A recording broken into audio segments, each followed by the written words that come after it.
Hi అండి. Welcome to one more mini vlog. సమ్మక్కకు బంగారం ఇచ్చిన, మొక్కులు పెట్టిన, కడుపు నిండా తిని వెళ్ళాలంటే ఇది ఎంతమందికి తెలుసు. అందుకే మేము మేడారంకి వెళ్ళి ఫస్ట్ వండుకొని తిన్న తర్వాత దర్శనం చేసుకుందామని ఫస్ట్ అయితే వంట చేసుకుంటాం. మాకైతే ఈ ప్లేస్ దొరకనికి చాలా టైం పట్టింది. ఎక్కడ చూసినా జనాలు ఒక 3 or 4 టైమ్స్ దిగి ప్లేస్ ఉందా లేదా అని చూసి మళ్ళీ వెతకడం.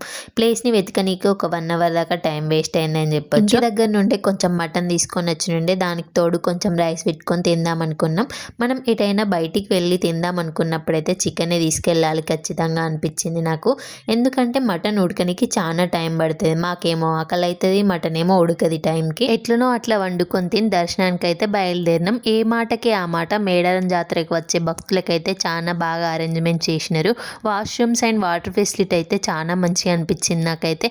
సమ్మక్క కమాన్ చూసిర్రా, అద్రిపోయింది కదా, చాలా బాగుంది. నైట్ టైంలో అయితే మేడారం మెరిసిపోతుందని చెప్పొచ్చు. కమాన్ దగ్గర నుండి స్టార్ట్ చేస్తే దేవుళ్ళ దగ్గర దాకా పెట్టినారు హ్యాంగింగ్ లైట్స్ అయితే. ఫస్ట్ అయితే జంపన్న వాగు దగ్గరికి వెళ్ళి అక్కడ కొన్ని నీళ్లు చల్లుకొని కొబ్బరికాయ కొట్టి దర్శనానికి వెళ్దాం అనుకున్నాం.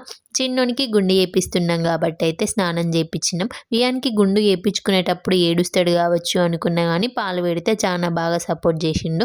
తిరుపతిలో అయితే పాలు కూడా పెట్టలేదు, జస్ట్ కూర్చొని గుడ్ బాయ్ లెక్క గుండు చేయించుకున్నాడు. బాబు అయితే స్టార్టింగ్ ఏడవడం స్టార్ట్ చేస్తే గుండు చేయించుకోవడం అయిపోయేదాకా ఏడుస్తూనే ఉన్నాడు. వాళ్ళ అమ్మ నాన్న ఇద్దరు కలిసి ఆగబట్టిన ఆగలేదు. కొత్తగా వేడి నీళ్ళు కూడా అమ్ముతున్నారు జంపన్న వాగు దగ్గర. 50 రూపీస్కి ఒక బకెట్. వియానికి చల్లగా ఉంటాయి కావచ్చు అని ఒక బకెట్ తీసుకొని అయితే వియానికి స్నానం చేయించినాం. గుండు చేయించిన తర్వాత చందనం పెడితే చల్లగా ఉంటుంది కావచ్చు అని మా ఆయన చందనం కొనుక్కొని వచ్చినుండే.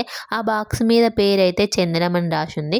ఓపెన్ చేసి చూస్తే అది గంధం అంట. నాకు చందనంకు గంధంకు డిఫరెన్స్ ఏం తెలియదు.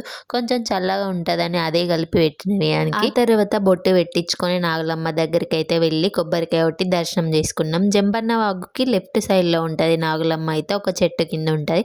చాలా మంది మిస్ అవుతారు నాగులమ్మని చూడడం. ఈసారి వెళ్ళినప్పుడు అస్సలు మిస్ కావద్దు. బియానికి ఆ డ్రెస్కి, ఆ గుండికి, ఆ బొట్టికి చాలా బాగా సెట్ అయింది కదా, చాలా క్యూట్గా ఉన్నాడు వాడైతే. అక్కడ నుండి దర్శనానికి వెళ్తున్నాం. 4-wheeler వెహికల్స్ వాళ్ళకైతే ఫుల్ డైవర్షన్స్ పెట్టారు. కార్ పార్కింగ్ దొరికినకి చాలా కష్టమైంది మాకు. ఫైనల్గా ఒక ప్లేస్ చూసుకొని అక్కడ నుండి దర్శనానికి అయితే వెళ్ళినాం. ఒక 15 minutes నడిచినాం కావచ్చు దేవతలను చేరుకొని. దర్శనం ఎలా జరిగిందో నెక్స్ట్ వీడియోలో చూపిస్తాను. వీడియో నచ్చిందా? నచ్చితే do like, share, comment and subscribe to అనువేన్ టేల్స్.